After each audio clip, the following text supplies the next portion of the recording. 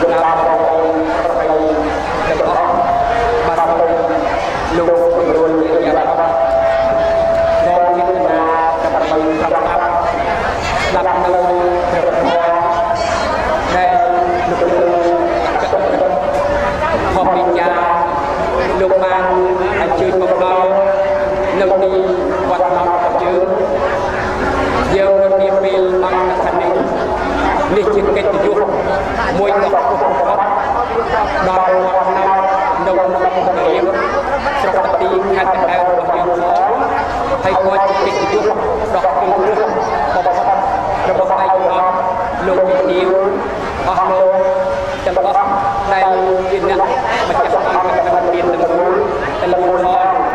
បើចឹងជាបានតាំងនាមលោកអាចារ្យគណៈកម្មការវត្តជាមួយនឹងប្រជាជនចៅអធិការវត្តក្នុងយើងទាំងនេះក៏សូមថ្លែងអំណរគុណដ៏ជ្រាលជ្រៅបំផុតអំពីបានលោកគ្រូបាទអភិជាបុគ្គលិកពិតដែលលោកបញ្ជូនមកនៅក្នុងទីនេះហើយក៏សូមថ្លែងអំណរគុណដ៏ជ្រាលជ្រៅជាទីបំផុតដល់ឯកឧត្តមលោកជំទាវអស់លោកស្រីប្រពទាំងបងប្អូនស្រីទាំងឡាយរបស់គ្នាជាដែលបានមកជួបជុំគ្នានៅក្នុងទីនេះហើយក៏បានស្ដាប់នៅប្រធមដែលលោកគ្រូអគ្គបណ្ឌិតធម្មវិទ្យាមកសម្ដែងចែកជូននៅនាពេលឱកាសនេះបាទចឹងជាបុណ្យជាកុសលរបស់គ្នាតាមក្នុងដែលលោកជឿមកបាទនៅនាពេលឱកាសនេះហើយក៏សូមជាបានទៀតឱកាសនេះក៏សូមជម្រាបដល់អស់លោកទាំងអស់បាទដែលលោកជឿមកសុខបីខាងលោកនៃលោកនៃលោកឬក៏ថាអស់លោកទាំងអស់សូមលោករក្សាការស្មោះស្ម័គ្រទាំងអស់គ្នាដើម្បីក្រៀបជាជួបយកនៅក្នុងសាមគ្គដើម្បីបាននៅសេចក្តីសុខនិងសេចក្តីចម្រុងចម្រើនផងទាំងសម្រាប់អស់មានសុខលោកពិតាអត់តាមដាប់អសូមអរគុណហើយសូមថ្លែងអំណរដ៏ជ្រាលជ្រៅពីផុតបាទអរគុណលោកសូមការអនុញ្ញាតអាននៅទីថាសត្យហាមោអរហតាំងហមេងនឹកអៀនបត្តិយាសុខសុខតាំងលក្ខបតេបញ្ញាអបមត្តោវិចក្ខណោបុគ្គលជាធម៌របស់ព្រះអរហន្តស្ដាប់ដោយគោរពជាអ្នកមិនប្រមាទ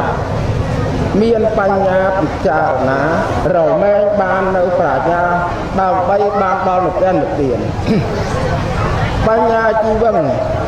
ជីវិតមាហុសេដ្ឋានជីវិតគឺការរស់នៅប្រកបដោយបញ្ញាជាជីវិតរស់នៅដ៏ប្រសើរក្នុងលោកធម្មោសុចណោសុខមារហាតិធម៌ដែលគឺប្រព្រឹត្តល្អហើយរមែងនាំមកនៅសេចក្តីសុខព្រះសម្មាសម្ពុទ្ធទ្រង់ត្រាស់សម្ដែងថាអាកញ្ចនាងអនាទាមាំងអេតាំងពីបាំងអនាបរាំងនឹកពៀនណាងអ៊ីតេណាងគ្រូមិជារាមច្ចុបរថយ៉ាងជាដើមសូមអនុមោទនាបានទៅអនុមោទនាតាមលោកទាំងអស់អនុមោទនារបស់នេះព្រមមានចិត្តលោកការបំពេញសហមបតីកតៃលីអភិគុណរាជចាក់ដាក់ដល់លេខបរកវិទ្យាទីសុខអនុកម្មពិមាវិទ្យាសម្បត្តិវិទ្យាវិទ្យាកតៃលីដោយចាត់ការអភិគុណរាជចាក់បានអបតយវិទ្យាចាក់បតិសុទ្ធយ៉ាងប្រពន្ធអធិគេបតរិសាយមជ្ឈេសុខអត្តមោទនីគុណចាន់ខ្ញុំប្រកាសណាសូមនមស្ការថ្វាយបង្គំប្រជុំ3នៃបត្រៃរតដែលជារតនៈដ៏ដងឧត្តមប្រសើរពងពោះលើកលោកនិងសូមនមស្ការថ្វាយបង្គំប្រកាសណាគុណចាស់ព្រះអង្គគ្រូព្រះចៅអធិការវត្តថ្នោតណាដែលស្ថិតនៅក្នុងភូមិខ្នាធំឃុំពេរៀមស្រុកបាទីខេត្តតាកែវកណាដែលនៅក្នុងពិធីបុណ្យកឋិនទានកណារបស់ឯកឧត្តមបាសកអ្នកឌីឡែនហើយនឹងលោកទាវបាសិកាខៀវបន្តាដែលបានចម្រើនព្រះបរិត្តសម្ដែងពធទេសនានៅគេអដ្ឋានរបស់ឯកឧត្តមខាងជើងផ្សារស៊ីលឹកកណានៅខាងផ្លូវតសក់ផ្អែមរាជធានីភ្នំពេញហើយក្នុងព្រឹកថ្ងៃអាទិត្យនេះ11កើតក្នុងខែកដឹកហ្នឹងហើយកឋិនហ្នឹងវាមានរណូចសុចហើយនឹងខ្នើតខែកដឹកពុទ្ធសករាជ2558ណាឆ្នាំមមីឆស័កនៅវេលាព្រឹកដែលកាសធាតុក៏តិច មេឃស្រឡះអត់មានពពួកទឹកភ្លៀងអីដូចជាព្រឹកសិលមិញសិលមួយថ្ងៃអីនោះទេព្រឹកនេះក៏តិចគឺណានឹករលឹកឃើញដល់ទឹកប្រតិទឹកចិត្តមេត្តាបិតាដែលស្រទន់មកលើកូនប្រុសស្រីប្រៀបបីដូចជាមេឃស្រទុំឬក៏នឹករលឹកដល់បហប្រតិរបស់ព្រះសម្មាសម្ពុទ្ធដែលព្រះអង្គសតុំសទន់មករកសត្វលោកដើម្បីឲ្យសត្វលោកបានរួចផុតចាកទុក្ខទាំងពួងទាំងសូមអនុមោទនីកណាហ្នឹងហើយអាចបិទកង្ហានេះសិនទៅហ្នឹងហើយជួយបន្ថយសំឡេងទៅអត់អីទេហ្នឹងហើយព្រោះតិចស្រួលហើយអីទេហ្នឹងហើយដោយសេចក្តីស្ងប់ស្ងាត់ទៅក៏យើងបានប្រយោជន៍យ៉ាងច្រើនព្រោះបានស្ដាប់ព្រះធម៌របស់ព្រះសម្មាសម្ពុទ្ធដូចជាលោកគ្រូអាចារ្យគាត់បានប្រកាសពុទ្ធដីកាសត្យហាណោអរហតាំងធម្មំនិព្វានបត្តិយា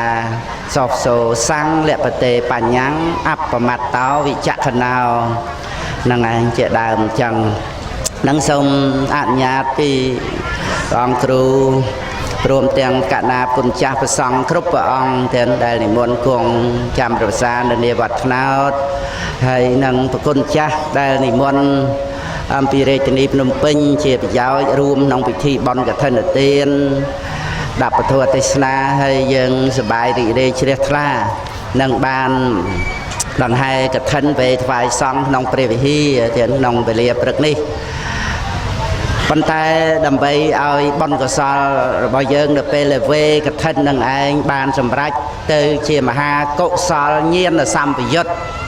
ក៏សំខាន់ណាស់នៅពេលវេហ្នឹងអញ្ចឹងគឺថាប្រកបដោយបញ្ញាឬក៏ប្រសិជ្ជៈបញ្ញាដែលភាសាព្រះអភិធម្មហៅថាញាណសម្បយុត្តប្រកបដោយបញ្ញាញាណវិបយុត្តប្រសិជ្ជៈបញ្ញាគឺថានៅពេលដែលវេកឋិននឹងឯងចឹងគឺយើងស្ដាប់ព្រះធម៌ដើម្បីឲ្យចម្រើនទៅដោយបញ្ញាឧបធម្មដល់ពេលយើងវេកឋិនហ្នឹងគឺថាជាឧបនិស្ស័យដ៏ថ្លៃថ្លាណាស់កឋិនទៅទានមួយនេះជាប្រយោជន៍ដើម្បីរួចផុតចាកទុក្ខទាំងពួងទៅបានទាំងដោយសារមហាកុសលញាណសម្បយុត្តប្រកបទៅដោយបញ្ញាចឹងដូចពុទ្ធដីកាដែលព្រះអង្គសម្ដែងថាសោសោសੰលពតេបញ្ញាំស្ដាប់ពធដោយល្អតាំងចិត្តស្ដាប់ដោយសេចក្តីគោរពទៅណានឹងឯងរមែងបាននៅបញ្ញាចឹងគឺក្នុងកម្មវិធីបុណ្យព្រឹកហ្នឹងគឺនៅនាវត្តថ្នោតហ្នឹងវត្តថ្នោតហ្នឹងគឺស្ថិតនៅក្នុងស្រុកបាទីតែចូលតាមផ្លូវផ្សារចម្បក់មកហើយមកដល់វត្តអង្គសឹងហួសបន្តិចផ្លូវបំបែកមួយទៅស្ដាំមួយមកត្រង់ហ្នឹងគឺថាតម្រង់មកខ្លោងទ្វារវត្តថ្មត្រប់ហើយក៏ហួសខ្លោងទ្វារវត្តថ្មត្រប់ 5-6 គីឡូមកទៀតចឹងទៅគឺបានដល់ខ្លោងទ្វារវត្តថ្នោតនៅខាងស្ដាំដៃចូលមកខាងក្នុងក៏មកដល់ខ្លោងទ្វារវត្តមួយទៀតបណ្ណាដោយសេចក្តីជ្រះថ្លាពុទ្ធបរិស័ទជើញមកអ៊ូអកកចឹងមានផប់តំណាងល្អដែលបានឯកឧត្តមបាសកអ្នកឌីឡែនគាត់ស្រឡាញ់ពាក្យបាសកបណ្ណាបាសកអ្នកអង្គុយចិត្តបរតនត្រ័យទោះជាឋានៈក្នុងលោកនឹងទៅតាមការចាត់ចែងរបស់លោកនឹងយ៉ាងណាប៉ុន្តែឋានៈនៅក្នុងព្រះពុទ្ធសាសនាគឺស័ក្តិសមណាស់ឧបាសកឧបាសិកាហ្នឹងចឹងគឺជាអ្នកអង្គុយចិត្តបរតនត្រ័យហើយត្រៃសរណគមនេះណាពុទ្ធហੰសរណង្កេឆាមិតហម្មំសរណង្កេឆាមិសង្ឃហੰសរណង្កេឆាមិនេះជាបាតជាឫសគល់នៃលោកកតរធម៌ទាំងប៉ុណ្ណាសូម្បីតែអ្នកបួសក្រៅពុទ្ធសាសនាបានសម្រេចរូបឈាន4អរូបឈាន4ប្រឹងប្រែងទៅបានលោកយៈអភិញ្ញាទៀតអាចមានរិទ្ធស្ទាបព្រះអាទិត្យប្រច័នក៏បានដែររិទ្ធនឹងមានភ្នែកទឹកមានតិចទឹកអាចនឹករលឹកជាតិបានដល់ទៅ40កាប់ អាចដឹងចិត្តអ្នកដទៃចឹងប៉ុណ្ណាក៏ប៉ុន្តែសមាបត្តិ8លោកីអភិញ្ញាហ្នឹងណាគឺមានអានុភាពមិនដូចជាត្រៃសរណគមទេមិនស្មើនឹងអ្នកដែលដល់ព្រះពុទ្ធព្រះធម៌ព្រះសង្ឃមិនតន់នឹងមានសិលផងកណាអ្នកដែលដល់ព្រះពុទ្ធព្រះធម៌ព្រះសង្ឃគឺឈ្មោះថាជាបាតនៃលោកកតរៈធម៌ឯចំណែកសមាបត្តិ8លោកយៈអភិញ្ញា5របស់អ្នកបួសក្រៅពុទ្ធសាសនាជាបាតនៃវត្តដាក់ពីព្រោះអត់មានបត្រៃសរណគមអត់មានផ្លូវដើម្បីរួចផុតចាកទុក្ខបានទេវត្តសង្សារទោះជានៅក្នុងឋានមនុស្សឋានទេវតាឋានព្រំក៏ដោយ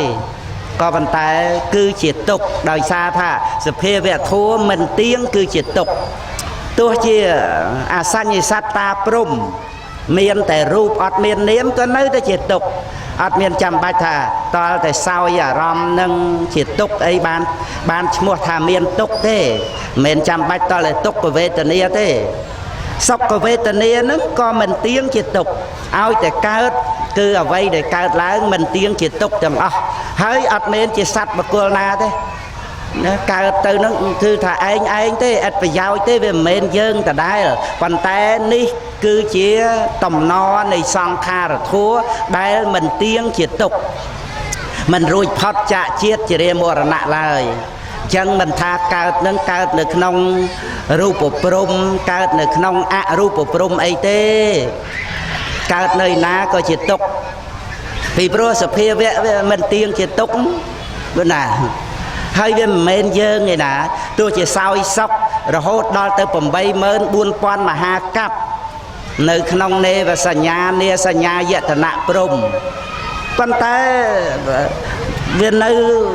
នៅទោះជាថាវាមិនមានទុក្ខផ្លូវកាយវាមិនមានទុក្ខផ្លូវចិត្តអីហ្នឹងយ៉ាងម៉េចក៏ដោយក៏វាមិនមែនជាតួយើង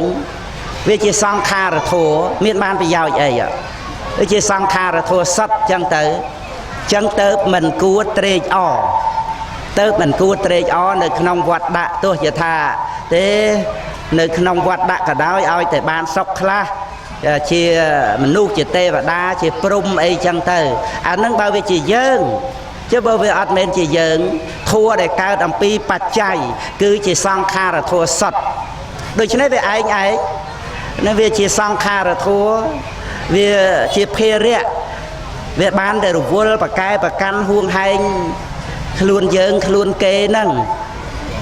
ហើយតែកាលណាខ្លួនគេខ្លួនយើងចុះឡើង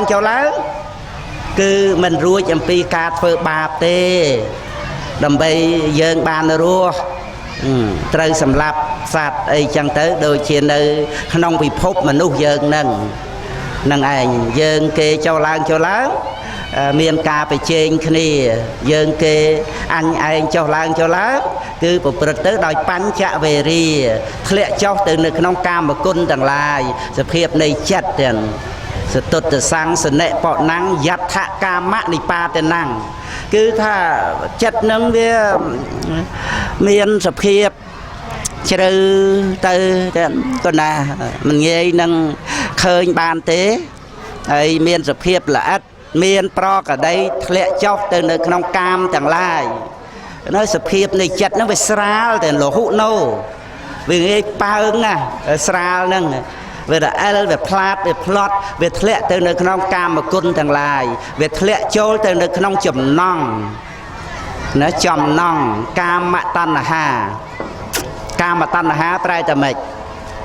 កាមតណ្ហាប្រែមកថាចង់ចំណៃទៅតាមចំណូលគឺណាតណ្ហាហ្នឹងគឺចង់ទេកាមៈហ្នឹងគឺថាវាជាការចូលចិត្តប៉ុណ្ណាចូលចិត្តអីចូលចិត្តរូបសម្លេងក្លិនរសផតថពៈអាហ្នឹងជាចំណៃហើយហើយវត្ថុកាមហ្នឹងជាចំណៃអញ្ចឹងតណ្ហាហ្នឹងវាចង់ចំណៃទៅតាមចំណូលចូលចិត្តដែលសន្សំមកចូលចិត្តរូបចូលចិត្តសម្លេងក្លិនរសផតថពៈនឹងឯងចឹងបានជាពុទ្ធបរិស័ទយើងនឹងត្រូវមានធัวក្នុងខ្លួនដើម្បីអីបានជាត្រូវមានធัวណាបងប្អូន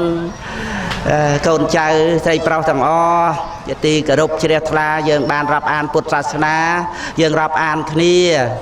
យើងឲ្យកម្លាំងចិត្តគ្នាជួយគ្នាដើម្បីរក្សាពុទ្ធសាសនាទុកជាមរតកឲ្យដល់កូនចៅយើងតទៅពីព្រោះដើម្បីឲ្យកូនចៅមានឧបនិស្ស័យបានរួចផុតចាកទុក្ខណាទោះយូរទោះឆាប់អីនឹងយ៉ាងណា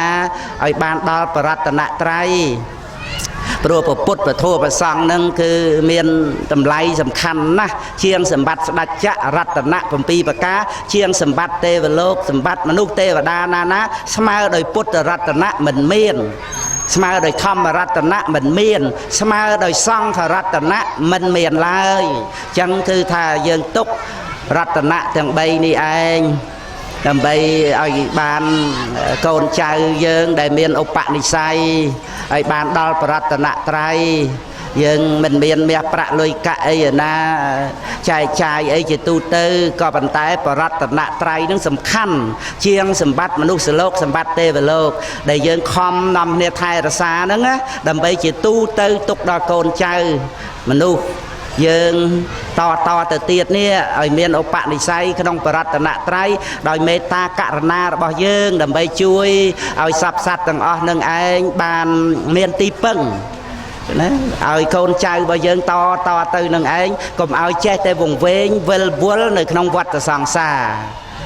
អញ្ចឹងឥឡូវយើងជាពុទ្ធបរិស័ទទាំងអស់គ្នាហ្នឹងពធัวឥឡូវសួរថាហេតុអីបានជាចាំបាច់មានធัวក្នុងខ្លួនហើយតើស្អីជាធัวនឹងឯងគាត់អាហ្នឹងយើងស្ដាប់ចឹងទៅគិតទៅដើម្បីយើងតាមដានពធัวទៅយើង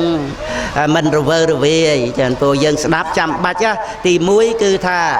ហាមឃាត់ការរវើរវាយផ្លូវតិចដើម្បីយកពាក្យសម្ដីនឹងឲ្យបានរួចទៅគឺហាមឃាត់អាការរវើរវាយផ្លូវចិត្តដើម្បីយកអត្តន័យយកសេចក្តីនឹងឲ្យបានដោយជាព្រះអង្គត្រាស់ថាតាំងសនាថៈសាទុកាំមនសិករោថៈចូលតាំងចិត្តស្ដាប់ឲ្យល្អធัวដែលតថាគតសម្ដែងនឹងចូលធ្វើទុកក្នុងចិត្តដោយប្រពៃតថាគតនឹងសម្ដែងហ្នឹងគឺព្រះអង្គទ្រង់រំលឹកដាស់តឿនស្មារតីដើម្បីស្ដាប់ព្រះពុទ្ធដីកាព្រះធម៌ទាំងជាបឋមរតនៈដើម្បីយើងបាននៅបញ្ញាព្រោះយើងគិតខ្លួនឯងអត់ឃើញព្រះសម្មាសម្ពុទ្ធព្រះអង្គត្រាស់ដឹងព្រះអង្គសម្ដែងប្រាប់មានតម្លៃណាស់យើងមានមាសប្រាក់លុយកាក់រត់ទិញអត់បានទេការចេះដឹងហ្នឹងចេះដឹងម្ដងបន្តិចនឹងមានតម្លៃមែនទែនពីព្រោះអីពីព្រោះការចេះដឹងនឹងនាំមកនៅសេចក្តីសុខរឿងដែលត្រូវឲ្យកើតទុកប៉ុន្តែសម្រាប់អ្នកចេះដឹងបែរទៅជាមានសេចក្តីសុខទៅវិញរឿងតដែលអ្នកដែលខ្វះការចេះដឹងកើតទុកយំយេកស្រែកទួញប្រកាន់ខុសប្រព្រឹត្តខុសប៉ុន្តែអ្នកដែលចេះដឹង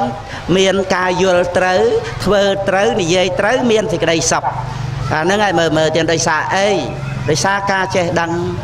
មិនមែនមាសប្រាក់លុយកាក់មែនប៉ុន្តែការចេះដឹងនឹងមានតម្លៃជាងដើម្បីសេចក្តីសុខក្នុងចិត្តយើងមានប្រាក់ទៅទិញសេចក្តីសុខសម្រាប់ចិត្តរបស់យើងអត់បានទេឃើញអ្នកមានប្រាក់យំទេណាកើតទុកទេសម្រាប់អ្នកដទៃហើយសម្រាប់ខ្លួនឯងទៀតអាហ្នឹងឯងកើតទុកណានឹងបានដីថាយកប្រាក់ទៅទិញសេចក្តីសុខឲ្យចិត្តរបស់ខ្លួនអត់បានទេតែប៉ុន្តែបរិធัวនាំមកនៅសេចក្តីសុខធម្មោសុចិនណោសុខមាវិហាតិធัวដែលបុគ្គលប្រព្រឹត្តល្អហើយនាំមកនៅសេចក្តីសុខនឹងពុទ្ធដីកាទៀតក្នុងអលវកៈសូត្រក្នុងសង្យុត្តនិកាយសគាតវៈក៏មានដែរដែលព្រះអង្គទ្រង់ត្រាស់សម្ដែងក្នុងមួយចង្កោមធัวនឹងមាន4សទ្ធាធៈវិតតាំងបរិសាសសេដ្ឋាំងសទ្ធាជាទ្រព្យនៃសេចក្តីរីករាយចិត្តរបស់បរិសស្ត្រីក្នុងលោកសទ្ធាទាំងនាំមកនៅការរីករាយចិត្តហើយបានទី2ហ្នឹងធម្មោសុចិនណោសុខមាវិហាតិហ្នឹងធัวដែលបុគ្គលប្រព្រឹត្តល្អហើយនាំមកនៅសេចក្តីសុខទី3សច្ចង្ហវេសាធុតរੰរក្សាណាំងសច្ចៈនឹងឯងទៀតតាំងពីវិជ័យសច្ចៈរហូតដល់ទៅនិព្វានសច្ចៈមានរសប្រសើរលើអស់រសទាំងពួងហើយបានទី4គឺព្រះអង្គសម្ដែងអំពីជីវិតនឹងឯងបញ្ញាជីវឹងជីវិតមាហុសេដ្ឋាំងអ្នកប្រាជ្ញពោលថាជីវិតដែលរស់នៅដោយបញ្ញាអ្នកប្រាជ្ញពោលថាជាជីវិត រស់នៅប្រសើរនឹងគឺរស់នៅដោយបញ្ញាទៀតល្ងងដឹកនាំឲ្យទៅធ្វើខ្ញុំបំរើបាបទៀតអញ្ចឹងអ្នកដែលឆ្លាតណាគឺអ្នកដែលចេះជួយខ្លួនឯងឲ្យរួចពីបាបអានឹងគេហៅថាមនុស្សឆ្លាតកុំទៅធ្វើខ្ញុំបំរើបាបនឹងឯងកុំលែងចូលបាបគឺថាយើងជាពូជពងរបស់ព្រះសម្មាសម្ពុទ្ធយើងតម្កល់ខ្លួនដោយប្រពៃឲ្យថ្លៃថ្នូរឲ្យស័ក្តិសមនឹងការដែលយើងកើតមកជាមនុស្សអាហ្នឹងបានចូលមកក្នុងបញ្ហាថាហេតុអីបានជាយើងត្រូវមានធัวមកអំពីនេះអាកាមតណ្ហានេះគឺដែលចង់ចំណីតាមចំណូលនេះវាខ្លាំងពូកែណាស់អាហ្នឹងកាលណាបើយើងអត់មានធัวក្នុងខ្លួនទេវាអាចធ្វើឲ្យយើងអស់នៅភាពជាមនុស្សទៅបានធ្វើជាមនុស្សគេក៏អត់កើតដែរអាហ្នឹងបើយើងចេះតែប្រព្រឹត្តទៅតាមចំណង់ឃើញទេអាហ្នឹងញាតិញោមបងប្អូនទីប្រុសទាំងអស់ស្ដាប់ឲ្យយល់រឿងហ្នឹងរឿងយើងទប់ទល់គ្នាឃើញទេហើយគ្រប់អង្គគ្រប់គ្នាទៀតទាំងក្រហោះទាំងបព្វជិតអត់មាននរណាកិច្ចរួចទេញាតិញោមស្ដាប់មើលសិតតែរឿងរបស់យើងរឿងចំណង់យើងមានទាំងអស់គ្នាឧទាហរណ៍ថាឥឡូវខ្ញុំមានប្រពន្ធហើយមុនដំបូងស្រឡាញ់កូន2 3មកស្រាប់តែមើលទៅបាត់ស្អាតអីទៅឃើញកូនគេស្អាតអីកូនគេស្អាតដល់ឃើញប្រពន្ធគេស្អាតជាងប្រពន្ធឯងទៀតឧទាហរណ៍ទេណាហ្នឹងហើយអានឹងនិយាយពីអាចំណង់នៅក្នុងចិត្តហ្នឹងហើយបើឥឡូវនេះវាចិត្តតែឃើញប្រពន្ធគេស្អាតប្រពន្ធឯងវាអត់ស្អាតមុខវាកម្ៅអីចឹងទៅឥឡូវឲ្យខ្ញុំធ្វើម៉េចទៅវាចិត្តតែឃើញកូនគេស្អាតចឹងដូចចង់បានប្រពន្ធគេកូនគេអញ្ចឹងអាហ្នឹងបើសិនជាកើតសំណួរអញ្ចឹងហ្នឹងហើយអាហ្នឹងគឺជាឧទាហរណ៍នៅក្នុងបណ្ដាចំណង់ទាំងឡាយ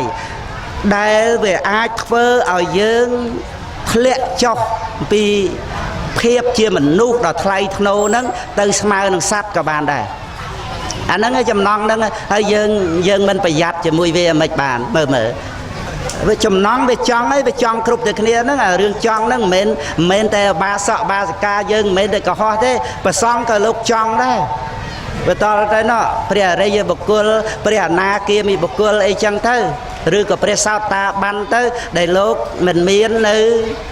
បញ្ញវេរីអនាគាមីបុគ្គលចឹងទៅលោកអត់មានកាមឆន្ទៈក៏ប៉ុន្តែរឿងកាមឆន្ទៈហ្នឹងវាតល់តែអនាគាមីមគ្គបានលះបង់បានក៏ពិតប្រកបហើយតែយើងក៏ត្រូវមានធัวដើម្បីហាមឃាត់នឹងឯងអាហ្នឹងហើយដែលយើងត្រូវឆ្លើយណាចម្លើយយើងរកឲ្យឃើញកន្លែងហ្នឹងហេតុអីបានជាយើងត្រូវមានធัวក្នុងខ្លួនឆ្លើយថាបើអត់មានធัวក្នុងខ្លួនខ្ញុំធ្វើជាមនុស្សក៏អត់បានដែរវាទៅជាមនុស្សនរកមនុស្សប្រែតមនុស្សតិរិឆានបាត់ទៅហើយឃើញហើយអាហ្នឹងជាចម្លើយណាយើងអត់មានធัวអត់បានទេពីព្រោះអីពីព្រោះអាចំណង់ហ្នឹងវាចង់ឲ្យយើងទៅធ្វើជាសត្វនឹងឯងឃើញទេឮតំណឹងតែរឿយហ្នឹងស្រុកយើងស្រុកគេអីដូចតែគ្នាហ្នឹងវាអត់មានធัวហាមឃាត់នៅអាចំណង់ហ្នឹងហើយនរណាមិនចង់វាចង់អីទៅយើងគេក៏ចង់ដែរប៉ុន្តែគេត្រូវការធ្វើជាមនុស្សគេត្រូវការដល់បរតនត្រ័យសិក្សារៀនសូត្រពធរបស់ព្រះអង្គគេមិនលះបង់ឱកាសពេលវេលាហ្នឹងទេដូច្នេះគឺថាគេត្រូវមានធัวហាមឃាត់នៅចំណង់ហ្នឹងគេកំណត់ដឹងថាអានឹងវាជាបាបប្រមិតនាំយើងឲ្យទៅប្រព្រឹត្តអំពើថោកទាបយើងកុំទៅសែបគប់ជាមួយវាយើងមកសែបគប់ជាមួយសទ្ធាណែដែលព្រះអង្គត្រាស់ថាសទ្ធាទុតិយាបរិសាសៈហោតិកណា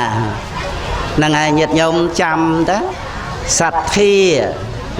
ញាតិញោមចាំថាណាសទ្ធាទុតិយាបរិសាសៈហោតិសទ្ធាគឺជាសម្លាញ់ទី2របស់យើងទាំងអស់គ្នាហើយចូលអ្នកណាទី1គឺខ្លួនយើងហ្នឹងណាទី1សទ្ធាទី2ហ្មងទៀតកណាបន្ទាប់ពីយើងមកគឺសទ្ធាហ្នឹងហ្មង សទ្ធានេះឯងដែលហាមឃាត់មិនឲ្យយើងទៅប្រព្រឹត្តធ្វើនៅអំពើបាបខុសកំឆ្គងហើយដឹកនាំឲ្យយើងល្អមែនទេតែកណាគុណចាស់ញាតិញោមធ្លាប់ឮឲ្យពាក្យថាសទ្ធាហ្នឹងប៉ុន្តែយើងត្រូវយល់ពីគុណរបស់សទ្ធាហ្នឹងឲ្យច្បាស់លាស់ជួនកាលវាអាចយើងយល់ទៅវាខូចឈ្មោះសទ្ធាហ្នឹងឯងព្រោះសទ្ធាហ្នឹងវាចង់ខូចឈ្មោះដែរពីព្រោះអីពីព្រោះថាញាតិញោមពុទ្ធបរិស័ទអើយតាមសទ្ធាជ្រះថ្លាមកៈមួយសេនហើយទៅជាសទ្ធាមកៈមួយសេនដែររេងគៀហ៎តាមសទ្ធាដូច្នេះអាលឺសូរសទ្ធាហ្នឹងទៅវាចង់ខូចឈ្មោះសទ្ធាលឺសូរសទ្ធាបែបធុញលឺសូរសទ្ធាអត់ចូលចិត្តពីព្រោះសទ្ធាហ្នឹងគឺរៃប្រាក់កណាអានឹងឯងបានថាវាចង់ខូចឈ្មោះសទ្ធាតែតាមពិតគឺគុណធម៌គឺសទ្ធានឹងក្រៃលែងណាស់នាំឲ្យយើងបានធ្វើជាមនុស្សល្អនាំឲ្យយើងបានដល់ព្រះពុទ្ធពធព្រះសង្ឃឃើញទេព្រះសម្មាសម្ពុទ្ធព្រះអង្គទ្រង់ត្រាស់សម្ដែងថាទ្វារនៃព្រះនិព្វានបើកហើយអ្នកដែលមានសោតប្រសាទមានតិចនេះចូលបញ្ចេញនៅសទ្ធាមកចុះឃើញទេព្រះអង្គទ្រង់ត្រាស់សម្ដែងឲ្យមនុស្សទេវតាទាំងអស់ដែលជាអ្នកមានតិចហ្នឹងបញ្ចេញសទ្ធាមកតថាគតពោធិសទ្ធាណាគឺជឿបញ្ញាដែលនាំឲ្យតថាគតបានជាពុទ្ធនេះជឿទៅបញ្ញានឹងនៅក្នុងបុគ្គលណាធ្វើឲ្យបុគ្គលនឹងរួចផុតចាកទុក្ខទាំងពួងឥឡូវបញ្ចេញសទ្ធាមកទទួលយកពធដើម្បីឲ្យមានបញ្ញាគ្រប់គ្នាអាហ្នឹងគឺព្រះអង្គទ្រង់សម្ដែងឲ្យចេញសទ្ធាមកដើម្បីជាដៃទទួលនៅព្រះសទ្ធម្មល្អអញ្ចឹងទេហើយមើលមានទ្រព្យសម្បត្តិច្រើនប៉ុណ្ណាក៏ដោយប៉ុន្តែអត់មានសម្បត្តិគឺសទ្ធាគឺថាអត់បានប្រើប្រាស់ទ្រព្យសម្បត្តិនឹងឲ្យសម្រេចទៅជាប្រយោជន៍ដែលជាអរិយទ្រព្យទេនឹងឯងបណ្ដោយឲ្យបាបយកទៅចាយវាយអស់លោភៈតណ្ហានឹងយកទៅចាយវាយអស់ទៅតាមអំណាចនៃចំណង់ចំណូលចិត្តក្នុងកាមគុណចំណាយ$10000 $50000ចង់ឲ្យអ្នកណានាងណាក៏បានដែរគឺថាអត់មែនឲ្យដោយសទ្ធាធ្វើបន់ធ្វើទានទេឲ្យដើម្បីអីដើម្បីបានការសែបសោយនៅកាមគុណទាំងឡាយ$10,000 $20,000ក៏បានដែរចំណាយ$1,000,000ក៏បានដែរហើយចូលកាស៊ីណូត្រូវចាញ់ម្ដង$1,000,000 $2,000,000 $5,000,000មានប្រាក់ដល់ទៅ$1,000,000ហើយនៅចូលកាស៊ីណូទៀតហើយចូលទៅរកអីចឹងបើប្រាក់ចាយមកអស់ហើយអាហ្នឹងមើលទៀតដូច្នេះបានថាយើងសិក្សាយើងត្រូវឲ្យប្រយ័ត្នចំពោះលោភៈនៅក្នុងចិត្តសន្តានរបស់យើងដូចជាចោតកសេដ្ឋីគាត់មានប្រាសាទកែវ7ប្រការសម្បត្តិបុណ្យគាត់ក្រៃលែងណាស់ហើយគាត់តកល់ព្រះដ៏មានពភៈនៅនៃវត្តវេលវ័នជួបព្រឹត្តិការណ៍មួយគឺព្រះបាទអាជាតិសតុស្ដេចដែលដណ្ដើមរាជពីបិតាណាដណ្ដើមរាជពីបិតាបានធ្វើឃាតបិតាបានហើយចង់ទៅដណ្ដើមប្រាសាទរបស់គាត់ទាំងចោតកសេដ្ឋីគាត់មានបុណ្យមកគាត់បានកសាងប្រគុណកត់ថ្វាយព្រះសម្មាសម្ពុទ្ធវិបស្សីបុណ្យនឹងឲ្យផលរហូតមកដល់ពេលគាត់ជាចោតកសេដ្ឋីជាតិចុងក្រោយរបស់គាត់នៅដែនមគ្គធៈចឹងមានប្រាសាទកែវ7ប្រការហើយព្រះបាទអាជាតិសតុនឹងចង់ទៅដណ្ដើមយកប៉ុន្តែគ្រាន់តែទៅវាចាំងសមោលកងតបខ្លួនឯងជាមួយនឹងអាកំពែងប្រាសាទនោះវាស្មានតែសិទ្ធិលើកតបមកដោយអានុភាពរបស់យៈនៅរសាតាំងពីខ្លោងទ្វារទី1ទៀតធ្វើឲ្យកងតបភ្ញាក់ផ្អើលរត់មកវិញអស់គ្មានច្បាំងអីទេហើយចោតកសិទ្ធិគាត់មានកងតបអីកងតបតែម្នាក់ក៏អត់មានដែរមនុស្សប៉ុន្តែអ្នករក្សាប្រាសាទគាត់គឺស្ដេចវេស្សវណ្ណចាត់មកទៀតគឺថាខ្លោងទ្វារទាំង7យៈ2នាក់នៅយាមគ្រប់ខ្លោងទ្វារទាំងអស់ហើយប្របាទអាជាតិសតុភ័យរត់ចូលមកកាន់វត្តដើម្បីឲ្យព្រះជួយ អង្កាលទៅយកបើគេអត់ទៅរੂព្រះទេដល់តែមានភ័យរត់មករੂព្រះអង្គជួយមកដល់ជួបចោតកសិទ្ធិនៅក្នុងវត្តហើយថាយើងលោកសិទ្ធិត្រៀមតបដើម្បីច្បាំងជាមួយយើងឲ្យមកនៅវត្តធ្វើបង្ើយទូលពេលបង្គំអត់មានត្រៀមតបត្រៀមអីទេយាយចុកយាយឡើងទៅបានដឹងរឿងដឹងថាបរិជាចង់ទៅដណ្ដើមសម្បត្តិរបស់គាត់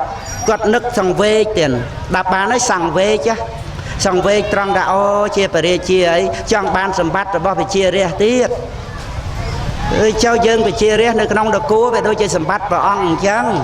ហើយចាំបាច់មកដណ្ដើមយកទៅណាទៀតប៉ុន្តែគាត់មានបញ្ញាគាត់ថាណែ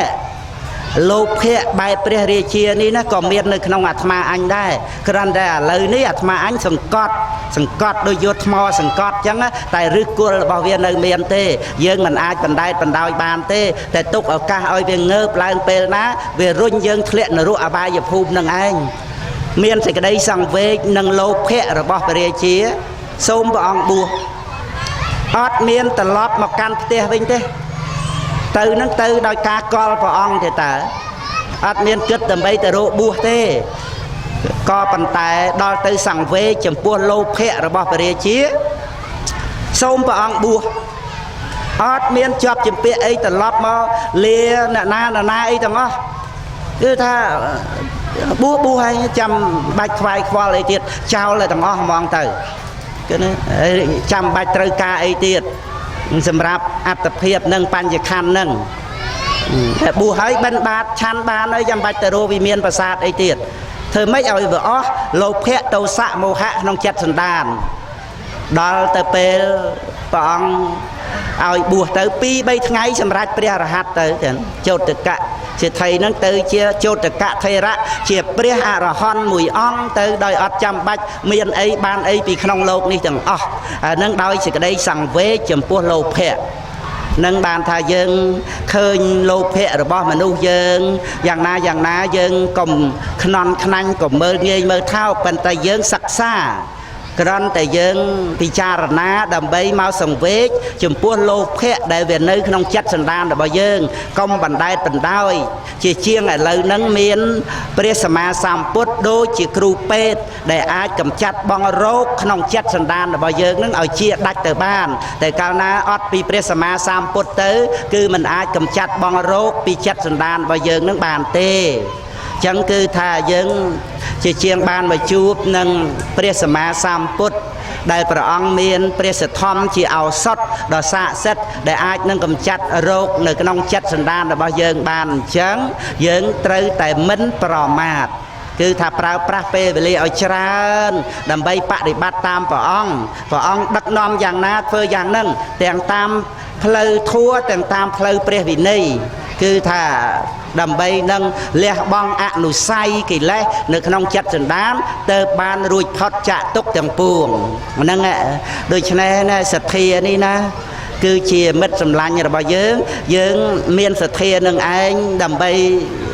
ជាអ្នកទុកចិត្តដើម្បីជាអ្នកស្ម័គ្រស្មោះជាមួយយើងដល់ក្រៃលែងសូម្បីអ្នកណាដែលគាត់មិនស្មោះនឹងយើងណាគាត់បែកចិត្តអីចឹងទៅមានថ្មីស្រឡាញ់អ្នកដទៃឬក៏គាត់ត្រូវប្រត់ប្រាស់បាត់បង់ជីវិតទៅក៏ទៅតាមធម្មតាធัวទៅញាតិញោមបងប្អូនស្រីប្រុសទាំងអស់ណានឹងឯងចឹងគឺយើងកុំទៅដណ្ដើមអ្វីដែលមានម្ចាស់របស់គេម្ចាស់បញ្ញខណ្ឌគឺជារៀបជាធិមរណៈអានឹងជាម្ចាស់របស់បញ្ញខណ្ឌអនិច្ចំទុក្ខំអនត្តាអានឹងគឺជាម្ចាស់របស់បញ្ញខណ្ឌយើងវេទៅយើងវេប្រគល់ឲ្យម្ចាស់គេទៅបើដូចជាបន្តិចទៀតយើងវេកឋិនថ្វាយសង្ឃអញ្ចឹងយើងមានត្រឡប់ទៅយកត្រៃទៅណាប្រសង្ឃធ្វើអីយើងដឹងតែពីសបាយចិត្តព្រោះយើងបានវេថ្វាយសង្ឃហើយយ៉ាងណាមិញបញ្ញខណ្ឌនឹងដូចគ្នាយើងប្រកាន់មកយូរហើយក្នុងវត្តសង្សារខ្វាយខ្វល់រវល់ណាស្ដីថាឲ្យបន្តិចអត់បានទេបើគេសរសើររត់បើគេសរសើរអញហើយបើគេឲ្យអីគេប្រកេនអីអូញាតិញោមចិត្តល្អណាស់នឹងឯងសបាយចិត្តបានតកូលនេះតកូលនោះទំនុកបំរុងឧបថាឧបធម្មទំនុកបំរុងដល់ទៅគ្រាន់តែបាត់អីបន្តិចបន្តួចកើតទុកឃើញទេកើតទុកហ ហើយដល់តែបានមកសบายចិត្តអានឹងមកពីអីមកពីណែបញ្ញខណ្ឌហ្នឹងវាជាភារៈធ្ងន់សម្រាប់ឲ្យយើងហួងហែងអញ្ចឹងសម្រាប់ឲ្យយើងមើលថែអញ្ចឹងជាមួយគ្នានឹងលោភៈវាបានតែចូលនៅលៀបនៅយោគឺណាសេចក្តីសរសើរវាបានតែអានឹងត្រេកអរប៉ុន្តែយើងកុំភ្លេចរូបមន្តនៅក្នុងโลกនេះបូក5ដក5សល់0គឺណាបូក5ដក5ទៅស្មើ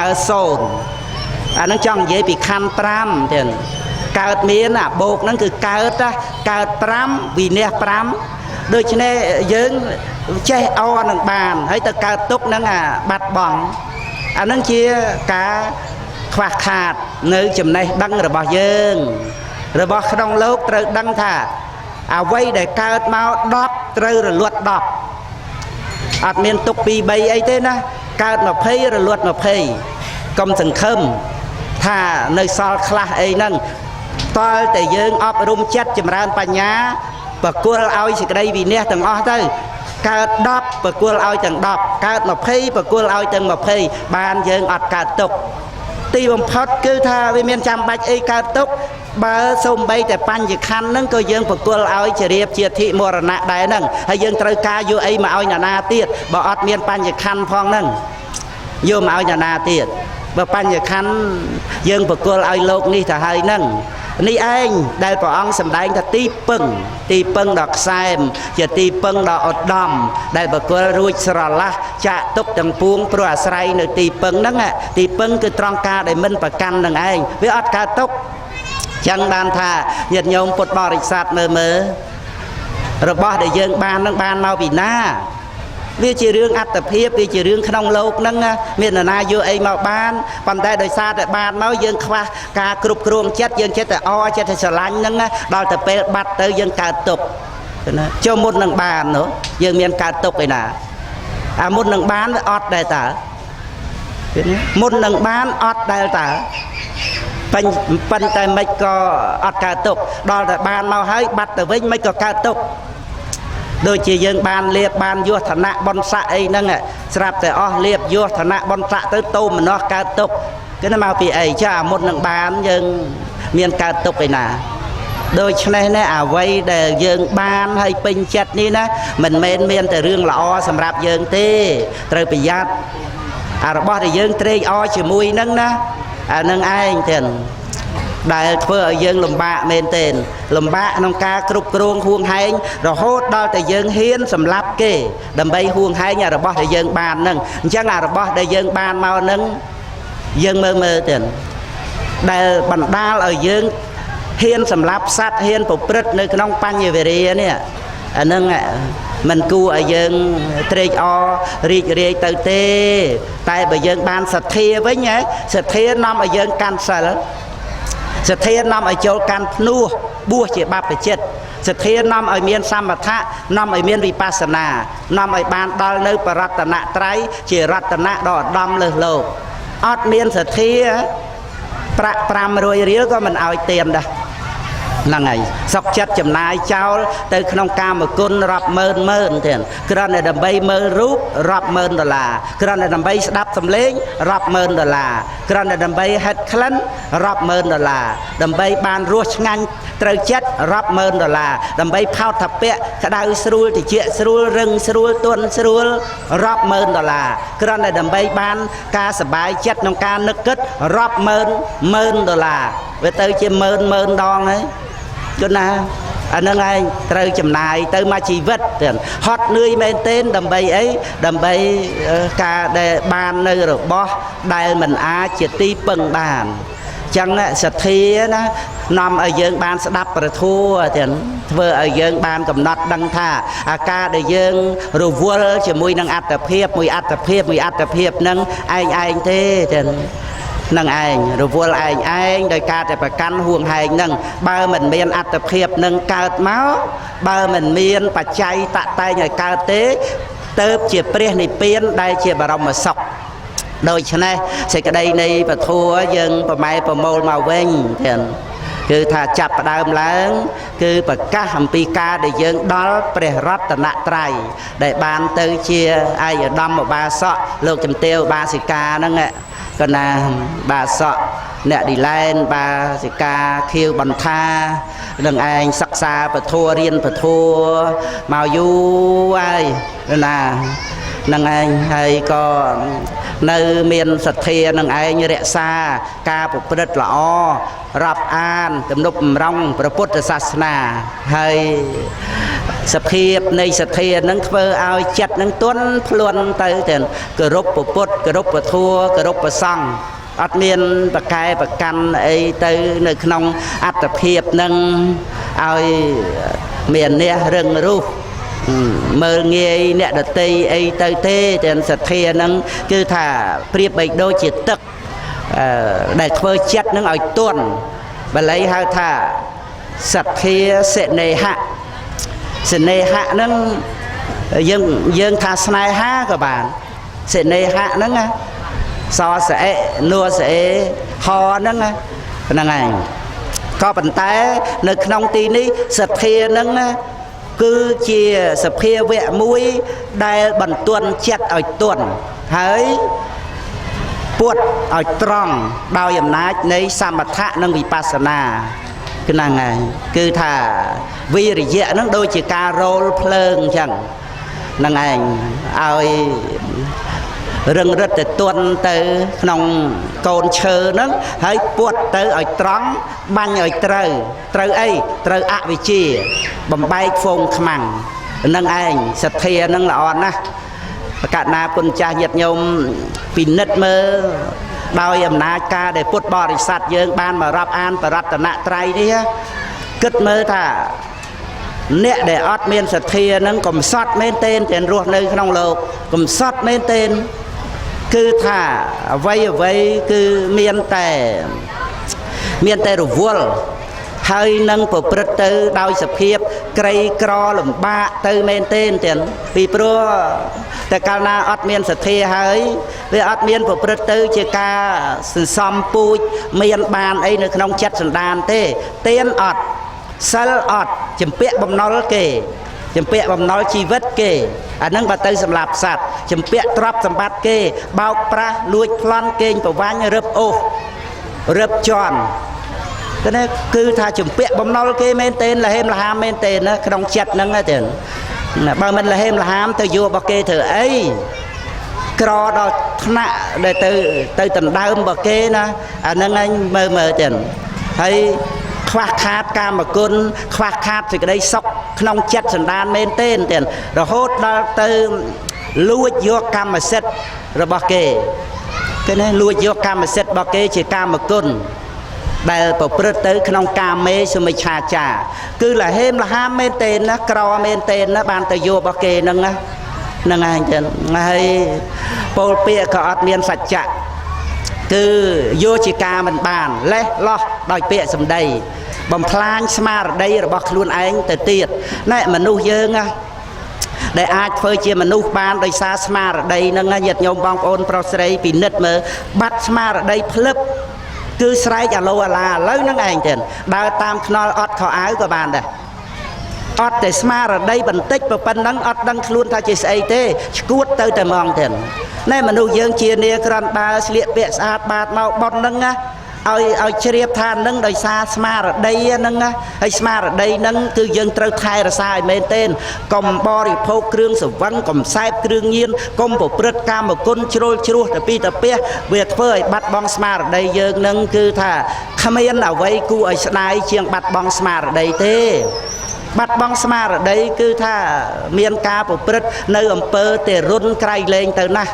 ប្រព្រឹត្តទៅនៅក្នុងបាបកម្មពីវិរិយផ្សេងគឺយើងមិនអាចនឹងជួយខ្លួនឯងរួចទេព្រះអង្គសម្ដែងថាសតិសម្បជញ្ញៈជាធัวមានឧបការៈគុណច្រើនជាទីបំផុតនៅក្នុងបណ្ដាពួកធัวទាំងឡាយសតិហើយនឹងសម្បជញ្ញៈគឺដឹងខ្លួនចេះតម្កល់ខ្លួនដោយប្រពៃអាហ្នឹងហើយសម្បជញ្ញៈគឺយើងត្រូវធ្វើជាមនុស្សល្អ ត្រូវធ្វើជាប្រជាពលរដ្ឋល្អត្រូវធ្វើជាពុទ្ធបរិស័ទល្អត្រូវធ្វើជាភរិយាស្វាមីល្អត្រូវធ្វើជាមេដាបិតាល្អត្រូវធ្វើជាកូនល្អគឺថាយើងអាចមកជួបជុំមិត្តភក្តិល្អនេះបានណាត្រូវចេះរក្សាខ្លួនឲ្យជាមនុស្សល្អយើងមិនស្ដាយទេដែលយើងត្រូវទៅជាមនុស្សប្រព្រឹត្តបាបទៅយើងអៀនណាយើងខ្មាស់ណាយើងលែងហ៊ានមកជួបជុំមិត្តភក្តិដែលយើងតែងធ្វើបន់ហែកឋិនអីជាមួយនេះយើងកិច្ចមុខដោយសារអីដោយសារយើងប្រព្រឹត្តធ្វើនៅអំពើឆ្កំឆ្គងយើងអត់ហ៊ានមកជួបមិត្តភក្តិដែលល្អបែបហ្នឹងម្ល៉េះហើយយើងទៅជាមនុស្សបាក់ទឹកចិត្តអាចនឹងប្រព្រឹត្តខុសដោយបាបកម្មនឹងបានឱកាសចេះតែប្របែបបួលទៅអញ្ចឹងបានថាយើងត្រូវចេះស្ដាយស្រណោះអ្វីដែលយើងកំពុងមាននេះកុំតល់ដែលបាត់បង់ទៅបានយើងក្តៅក្រហាយស្ដាយក្រោយអារបស់ដែលមិនតាន់បាត់ជួនកាលយើងអត់ដឹងថាមានតម្លៃប៉ុណ្ណាសម្រាប់ជីវិតយើងទេវេប្រហែសលេះលោះប្រមាទអាងតែអត់អីដល់តែអីទៅស្ដាយក្រោយបានដឹងធ្វើម៉េចគេណាអាហ្នឹងអត់អីហ្នឹងប្រយ័ត្នឲ្យមែនទេណាអត់អីហ្នឹងណាអីគ្រប់ពេលវេលាទៀតកុំអាងអត់អីដូច្នេះត្រូវចេះស្ដាយសំណោះហ្នឹងចង់បញ្ជាក់ថាអ្វីដែលយើងមានយើងពិចារណារបស់នឹងមានតម្លៃស្មើជីវិតយើងបាក់ទឹកចិត្តអាចសម្លាប់ខ្លួនបានអាចចងកអាចលោតទឹកនឹងឯងដូច្នេះយើងត្រូវពិចារណាអ្វីដែលមានតម្លៃសម្រាប់ជីវិតយើងដើម្បីយើងធ្វើជាពុទ្ធបរិស័ទល្អធ្វើជាមិត្តភក្តិល្អមកបន់មកទានជាមួយគ្នាគឺថាយើងត្រូវចេះស្ដាយសំណោះជាពិសេសឱកាសពេលវេលាដែលយើងបានបូជាព្រះពុទ្ធព្រះធម៌ព្រះសង្ឃឱកាសពេលវេលាដែលយើងធ្វើធម្មយាត្រាដង្ហែព្រះអង្គទៅកាន់ព្រះនិព្វានបាននេះយើងត្រូវចេះស្ដាយសំណោះកុំឲ្យបាត់បង់កុំឲ្យបាបហ្នឹងវាមានឱកាសមកដណ្ដើមយើងទៅធ្វើជាបពួករបស់វាធ្វើជាខ្ញុំបំរើរបស់វាយើងនៅបំរើព្រះពុទ្ធព្រះធម៌ព្រះសង្ឃឲ្យបានរហូតតទៅដល់ព្រះនិព្វានកំបីគ្លៀងគ្លាតខ្លាយជាប្រការៈដល់ទីឡើយចឹងការសម្ដែងពធចូលរួមដោយសេចក្តីជ្រះថ្លាប៉ុណ្ណឹងចុះប្រឹងអស់សម្លេងចឹងដោយសារមេក្រូហ្នឹងវាត្រូវឲ្យប្រឹងអញ្ចឹងនៅលើពីចងាយមកណានឹងឯងដើម្បីញាតិញោមបងប្អូនហ្នឹងបានស្ដាប់ឮចឹងឯងតែដូច្នេះក៏សូមបានបូជាព្រះពុទ្ធព្រះធម៌ព្រះសង្ឃហើយនឹងប្រគុណចាស់ញាតិញោមស្រីប្រុសទាំងអស់សូមបានពិចារណាតាមការគួរទាំងហើយទុកដាក់ប្រាក់បូជាព្រះធម៌ទេសនាចូលរួមនៅក្នុងពិធីបុណ្យកឋិនទានរបស់ឯកឧត្តមបាសកលោកទេវបាសិកាជាដើមទាំងញាតិទាំងមានច្រើននៅក្នុងសម្បត្តិបុណ្យនេះគណៈមានលោកអញ្ញាសុខសខាងលោកកំទេវច័ន្ទលៀងបាសិកាឡាយសរឿនបាសកម៉ៅសយនិងបាសិកាគង់ចម្រើនលោកសាយសុគន្ធនិងបាសិកាគង់ស្រួយលោកស្រីម៉ៅសុផលលោកនុកវណ្ថានិងអ្នកស្រីម៉ៅសុភាលោកទូចវណ្ណរិទ្ធនិងលោកស្រីគុជឆដាស្រីច្រឹងរដ្ឋាស្វាមីបាសិកាអេងផលនិងអ្នកម្ដាយបាសិកាគង់ពៅបាសិកាកាំងបោទៀងស្វាមីទាំងគណៈដោយសេចក្តីជ្រះថ្លាចឹងក៏ការសម្ដែងពធអំប្រុសត្រូវបញ្ចូលប្រាក់ពុទ្ធបរិស័ទអ្នកបូជាពធនឹងថែម40,000 រៀលទាំងគណៈនឹងឯងបានបណ្ណាក៏បូកសរុបទាំងអស់ទៅហើយពុទ្ធបរិស័ទហែពធមកតាមលោកគ្រូនឹង 18,4,000 បងបាសកគួងលៀងផេងបាសកាជូជាងបូជាពធ 10,000 ពុទ្ធបរិស័ទ 92,000 ទាំងចឹងរួមសរុបទៅ120 ប្រឯងថែមទៀតបាន160ដោយក្តីជ្រះថ្លាការសម្ដែងពធក៏សំគួរនៅពេលវេលាត្រឹមតែប៉ុណ្ណេះឯងអេវ៉ាំងកណាហើយដូចជាមានសំណួរហ្នឹងមានសំណួរខ្ញុំបាទឈ្មោះភពរ៉ុនទាំងនៅភូមិក្រាំងកចាងឃុំពេរៀមស្រុកបាទីសូមសួរលោកគ្រូព្រះសម្មាសម្ពុទ្ធបានសម្ដែងថាជីវិតសត្វផ្គុំឡើងទៅដោយនាមរូបខណ្ឌ5រូបជាធាតុមិនដឹងឯនាមជាធាតុដឹងមានវេទនាសញ្ញាសង្ខារវិញ្ញាណខ្ញុំបាទឆ្ងល់ថានៅពេលមានភាសៈកើតឡើងតើខណ្ឌនីមួយបំពេញតួនាទីអ្វីខ្លះហើយមានលំដាប់លំដោយដូចម្ដេចមួយណាកើតមុនហើយបន្តនឹងកើតក្រោយគេវេទនាសញ្ញាសង្ខារវិញ្ញាណកើតព្រមគ្នាដូចណាកើតព្រមគ្នា ហៅថាសហជាតិទៀតហើយជាបច្ច័យដល់គ្នានឹងគ្នាអញ្ចឹងគឺសហជាតិតែបច្ច័យគឺកើតព្រមគ្នាហើយជាបច្ច័យដល់ទៅជាបច្ច័យទៅវិញទៅមកអញ្ចឹងហៅថាអញ្ញមញ្ញបច្ច័យហ្នឹងគឺវេទនាសញ្ញាសង្ខារវិញ្ញាណនឹងឯងទៀតកើតជាមួយគ្នារលត់ជាមួយគ្នាអាស្រ័យវត្ថុរូបជាមួយគ្នាដឹងអារម្មណ៍ជាមួយគ្នាអត់មានជាសត្វបុគ្គលណាអ្នកដឹងអារម្មណ៍ទេជីវិតយើងរស់នៅសប្តាហ៍ថ្ងៃបើអត់មានវេទនាសញ្ញាសង្ខារវិញ្ញាណទេគឺអត់មានដឹងអីទាំងអស់ហើយក៏អត់មានការរស់នៅជាសត្វលោកអីទៀតដែរគឺដោយសារមានវេទនាសញ្ញាសង្ខារវិញ្ញាណតែប៉ុណ្្នឹងទេដែលជាការរស់នៅនឹងឯងទៅហើយក្នុងកិច្ចដែលសោយអារម្មណ៍ចាំអារម្មណ៍តាក់តែងអារម្មណ៍ហើយនឹងដឹងច្បាស់អារម្មណ៍ហ្នឹងគឺជា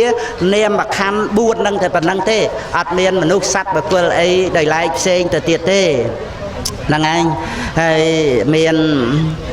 មតិច្រើនយល់ខុសៗគ្នាខ្លះថាព្រះអង្គបដៅសត្វខ្លះថាបញ្យលបង្រៀនសម្ដែងនាំសត្វទៅពិចារណានិងធ្វើពិសោធន៍ផ្ងានៅរបស់ដែលផ្កាប់តើការយល់បែបណាដែលត្រឹមត្រូវទាំងអស់ឃើញណាត្រូវទាំងអស់គឺថាប្រដៅសត្វក៏ត្រូវបញ្យលក៏ត្រូវបង្រៀនក៏ត្រូវសម្ដែងក៏ត្រូវនាំសត្វឲ្យពិចារណាក៏ត្រូវពិសោធន៍ក៏ត្រូវផ្ងានៅរបស់ដែលផ្កាប់ហ្នឹងរឹតទៅត្រូវទៅទៀតក៏ណាអញ្ចឹងប៉ុណ្ណឹងដោយសេចក្តីជ្រះថ្លាសូមកណាគុណចាស់ញាតិញោមពុទ្ធបរិស័ទទាំងអស់មានសេចក្តីជ្រះថ្លាដង្ហែអង្គកឋិនទានទាំងហើយនឹងទុកផ្លូវប្រកេនប្រសង់កណាគុណចាស់ក៏ណាមានព្រះអង្គគ្រូបច្ចាតិកាលោកគ្រូសោតជាដើមទាំងនិមន្តចូលកាន់ព្រះវិហារហើយលោកគ្រូអាចារ្យគណៈកម្មការក៏រៀបចំទីកន្លែងសំលេងមេក្រូអីហ្នឹងដើម្បីបានវេទិនជ័យវរទាំងឥឡូវក៏បានឱកាសល្អហើយសូមអនុមោទនាបុណ្យកឋិនទានកឋិនទាននៅវត្តថ្នោតស្រុកបាទីសូមអនុមោទនាកុសលសូមឲ្យបានដល់ទីបំផុតទុកគ្រប់ព្រះអង្គគ្រប់គ្នាសូមផលនៃចិត្តដែលជ្រះថ្លាក្នុងព្រះរតនត្រ័យនោះផលនេះចូលជាផលសម្រេចចូលជាផលសម្រេចចូលជាផលសម្រេច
បាននាំលើកត្រៃធំបាទត្រៃធំត្រៃវិញបាទទៅជួយហើយយើងទៅជួយមកបន្តកោសូមអនុមោទនាអរគុណដល់បងប្អូនទាំងអស់គ្នាបានបានបានទៅហើយបានជួយឲ្យបានបានហើយបានសម្រាប់តាមក្នុងអង្គភាពរបស់គ្នាសូមអនុមោទនាអរគុណដល់បងប្អូនសូមអនុមោទនាមកបងប្អូនសូមអនុមោទនា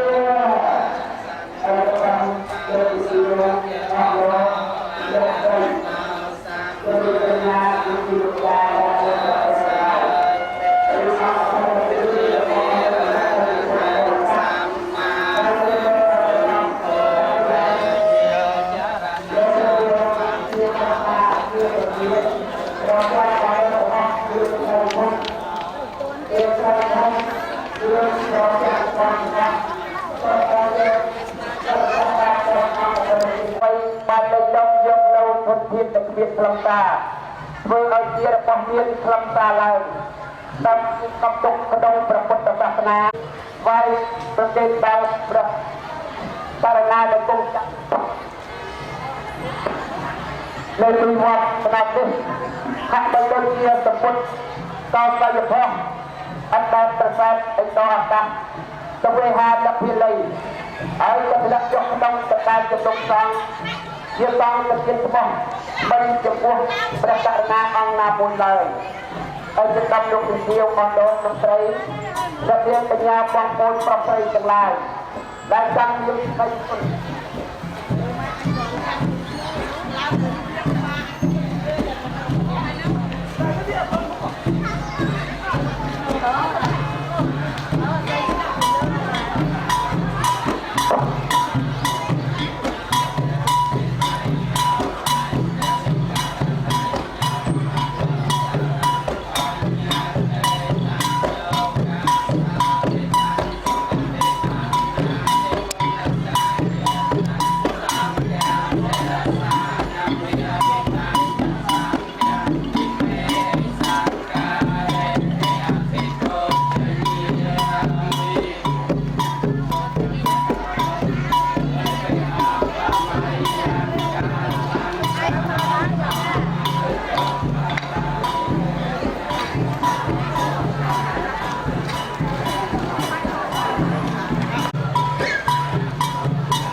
บพระองค์ครบเครียนี้น้องព្រះវិហារនេះបានវេទផ្លែសង្ឃហើយសូមព្រះសង្ឃមេត្តាអនុគ្រោះទទួលយកដើម្បីជាប្រយោជន៍ដល់ការក្រៅកឋិនក្នុងថ្ងៃនេះចុះដើម្បីជាប្រយោជន៍ដើម្បីជាការតាំងនៅនៃព្រះពុទ្ធសាសនាអរកាយជាងម៉ែទៅអង្គសាធុសាធុសាធុ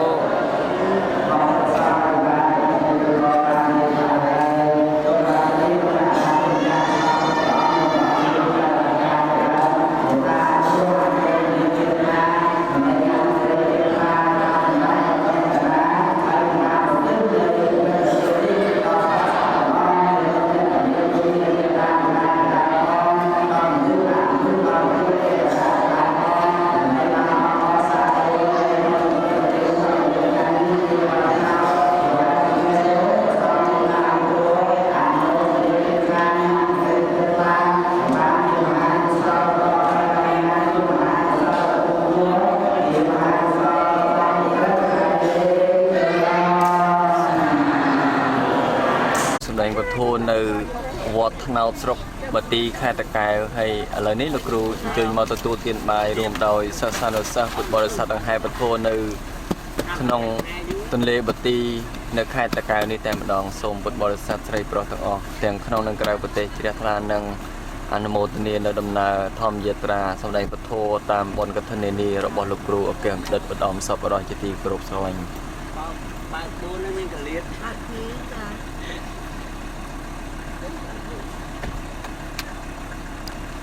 ចាច់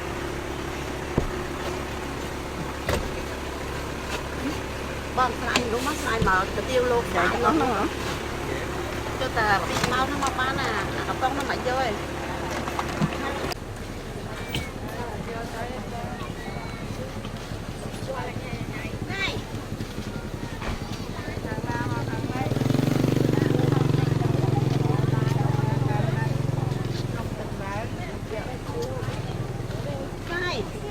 អូជួយយកចានបាយមកហូបលុកទៅមុនតោងលឿនហ៎